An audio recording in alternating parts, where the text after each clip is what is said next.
The courtroom stood silent.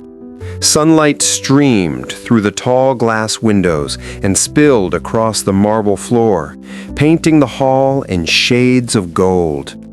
At the center of it all sat Judge Rebecca Langford, 70 years old, calm, firm, and deeply respected. For nearly half a century, she had lived by one principle: that justice must stand above opinion. Across from her stood Congresswoman Maya Ellis, young, confident, passionate, a rising star in politics who had been calling for sweeping judicial reform.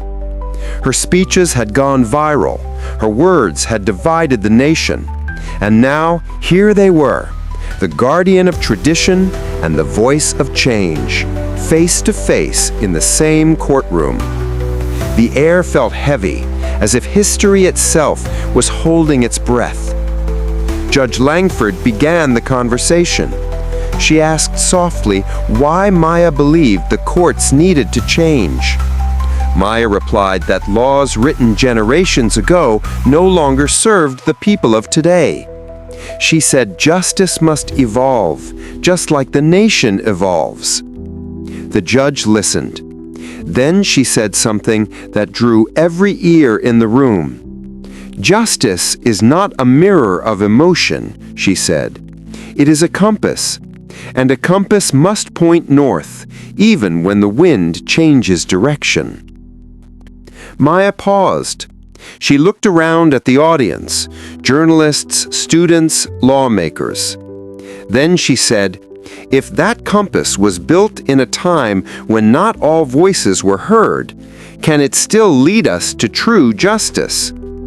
A low murmur swept through the crowd. The judge's eyes softened, but her tone stayed firm.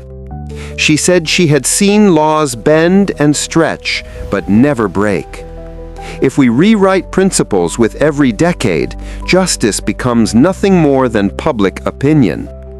Maya stepped closer. Her voice carried both courage and concern. She said, "But what if the law fails to protect the people? Who bears the duty to fix it, the judge or the lawmaker?" The judge looked straight at her and answered slowly, "The lawmaker, always the lawmaker. Because the moment judges begin to make law, democracy begins to crumble." For a moment, no one moved. Outside, a bell rang 12 times. Its echo filled the courtroom, as if time itself wanted to remind them of patience. The judge leaned back, reflecting on her own youth. She said she once felt just as Maya did, fiery, restless, and determined to change everything overnight. But justice, she said, cannot be rushed. It must be built, layer by layer, on the foundation of reason. Maya's voice softened. She said, "While we wait for change, people still suffer." The judge nodded. "That," she said, "is the tragedy of patience. It always feels too slow for those who are hurting." Then the judge told a story. She said in 1985, she presided over a case of racial discrimination. Her heart knew the right answer, but the law did not yet recognize it. She wanted to deliver justice from her soul, but she couldn't, because the law hadn't yet caught up with morality. And that moment, she said, nearly broke her. The courtroom was silent. You could almost hear hearts beating. The judge said that day taught her something. If she had ruled from emotion instead of law, she might have helped one person that day, but she would have damaged the system meant to protect millions later. Maya's eyes glistened. She whispered that it must have been unbearable. The judge nodded slowly. "That," she said, "is the burden of the bench, to trust that time, reason, and voices like yours will bring change where judges cannot." Maya took a deep breath. Her tone changed, softer, steadier. She said, Perhaps my fight isn't with the courts after all. It's with the limits we in Congress have allowed to remain." The judge smiled faintly. She said, "The courts preserve balance, and Congress propels progress. When both forget their roles, the nation stumbles." The audience listened in silence. A few people even smiled, realizing they were witnessing something rare, two powerful minds finding common ground. Maya then asked, "If you could change anything, what would it be?" The judge looked thoughtful. She said, "I would change how we teach the law. We teach young people to argue, not to understand, to win, not to listen. That is why our nation shouts more than it speaks." Maya nodded. She said, "Then maybe reform should start there, in how we raise the next generation to think about justice." The judge smiled warmly. "Now," she said, "you are speaking the true language of reform." There was a long pause. Then Maya took another step closer. Her voice trembled slightly, not from fear, but from honesty. She said, "Your Honor, I owe you an apology. In my speeches, I've mocked judges. I wanted to awaken the people, but I realize now I was shaking the very foundation that holds this country together."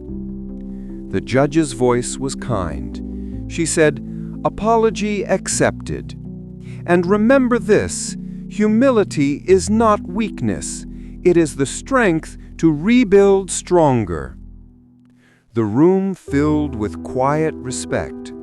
Even the cameras, for once, stopped clicking. Everyone knew they had witnessed something rare, a moment where pride gave way to understanding. The judge turned to the crowd. She said, "Let today be remembered as proof that dialogue still heals nations." She looked back at Maya and said, "You've reminded me that the law must not only stand, it must also serve. And you, Miss Ellis, have learned that passion must not only burn, it must also build." Maya smiled through tears. She said, "Then let's build together, you from the bench, I from the floor of Congress." The audience rose to their feet in applause. For an entire minute, the sound filled the courtroom. It was not applause for victory, it was applause for unity. Months later, the footage of that day spread across the nation. Students in law schools watched it as a lesson in humility and leadership. News anchors called it the day democracy listened to itself.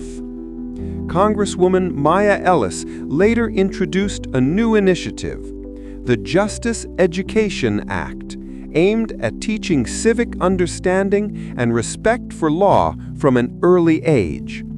And before she retired, Judge Langford delivered her final lecture. She called it Balance, the Soul of Justice. In that lecture, she said, "A nation survives not by agreement, but by respect. Laws keep us steady. Voices keep us alive. And when both speak to each other, not against each other, democracy flourishes." The camera faded on her gentle smile. And so, two women, one from the bench, one from the people, proved that real progress doesn't begin in protest or power. It begins in listening. Because in the end, justice isn't about who wins the argument. It's about who learns from it. Justice breathes where understanding lives.